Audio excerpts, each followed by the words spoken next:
మంచును తేమగా ఉపయోగించుకొని శీతాకాలంలో అధిక దిగుబడినిచ్చే పప్పుధాన్యం శనగ. ఉమ్మడి రాష్ట్రాల్లో రబీ పంటగా శనగ సాగు దాదాపు 6 లక్షల హెక్టార్ల విస్తీర్ణంలో సాగవుతోంది. చల్లని వాతావరణంలో మంచి పెరుగుదలను కనబరిచే ఈ పంటలో ప్రస్తుతం శనగ పచ్చ పురుగు ఆశించినట్లు శాస్త్రవేత్తలు గుర్తించారు. వీటి నివారణకు చేపట్టాల్సిన సమగ్ర యాజమాన్య చర్యల గురించి ఇప్పుడు తెలుసుకుందాం.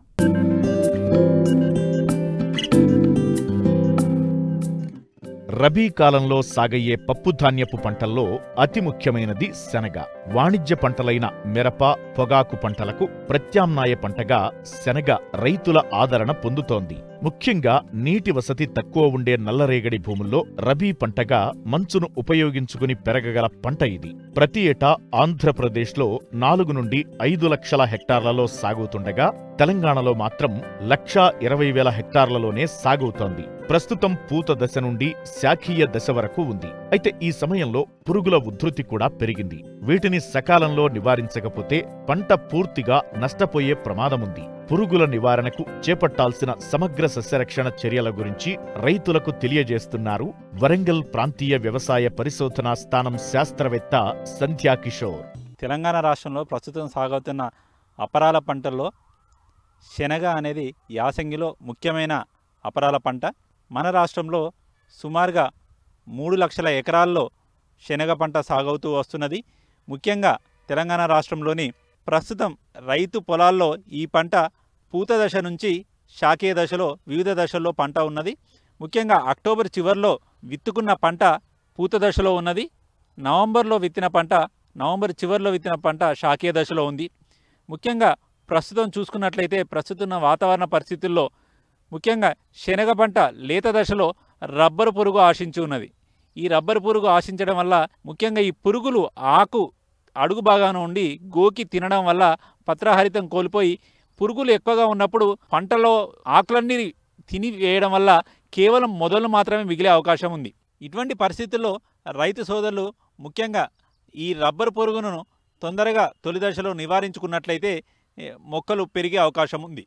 దీని నివారణ కోసం గాను నోవాల్యూరాన్ 1 మిల్లీలీటర్ లీటర్ నీటికి లేదా లార్విన్ థయోడికార్బ్ 1 గ్రాము లీటర్ నీటికి లేదా క్లోరిఫైరిపాస్ 2.5 మిల్లీలీటర్లు లీటర్ నీటికి ఉధృతిని బట్టి 2 నుంచి 3 సార్లు 5 రోజుల వ్యవధిలో పిచికారీ చేసుకున్నట్లయితే ఈ పురుగు ఉధృతి తక్కువగా ఉంటుంది. ఇక పూత దశలో మనకు శనగపచ్చ పురుగు ఆశించే అవకాశం ఉంది. ముఖ్యంగా శనగపచ్చ పురుగు లేత చిగుళ్లపైన, తర్వాత పూ మొగ్గలపైన, మొక్కల చివర్లో పసుపు రంగు గుడ్లు ఏకాంతంగా అంటే ఒక్కటిగా ఒంటరిగా గుడ్లను పెడుతూ ఉంటుంది. ఈ శనగపచ్చ పురుగు ద్వారా పెట్టబడిన గుడ్ల నుంచి నార పురుగులు బయటకు వచ్చి అవి లేత పిందెలను తర్వాత పూ మొగ్గలను ఆశించి వీటిని తల లోపలికి పెట్టి శరీర భాగం బయట పెట్టి లోపల ఉన్న కాయల గింజలను గుల్ల చేస్తూ ఉంటాయి. కాబట్టి శనగపచ్చ పురుగు ఉధృతిని కూడా ఎప్పటికప్పుడు గమనిస్తూ దానికి తగు నివారణ చర్యలు చేపట్టాలి. ఈ పురుగు నివారణ కోసం గాను స్పైనోసాడ్ 60 మిల్లీలీటర్లు ఎకరానికి లేదా క్లోరాంత్రినిప్రోల్ 60 మిల్లీలీటర్లు ఎకరానికి లేదా ఇమామెక్టిన్ బెంజోయేట్ 80 గ్రాములు ఎకరానికి పిచికారీ చేసుకున్నట్లయితే పురుగు ఉధృతిని నివారించుకోవచ్చు. ఇక శనగ పంటలో గమనించవలసిన ముఖ్యమైన యాజమాన్య పద్ధతి ఏంటంటే నీటి యాజమాన్యం. ముఖ్యంగా శనగ అనేది మిగులు తేమతో మంచు ఆధారంగా పండే పంట.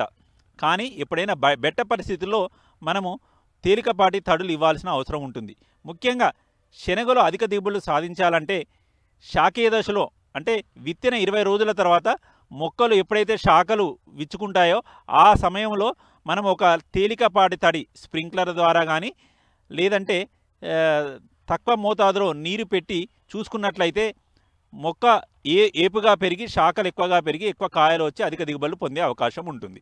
తర్వాత కాయ దశలో కూడా ఒక తేలికపాటి తడి ఇచ్చుకున్నట్లయితే దిగుబడులు పెరిగే అవకాశం ఉంటుంది. కాబట్టి రైతు సోదరులు నీటి యాజమాన్యం మీద ప్రత్యేక శ్రద్ధ వహించి అధిక దిగుబడులు పొందాల్సిందిగా గుర్తు చేస్తున్నాను. అదేవిధంగా మనకు పూత కాయ దశలో మల్టీకే 10 గ్రాములు లీటర్ నీటికి కలిపి పిచికారీ చేసుకున్నట్లయితే బెట్ట నుంచి పంటను కాపాడుకొని అధిక దిగుబడులు పొందవచ్చు.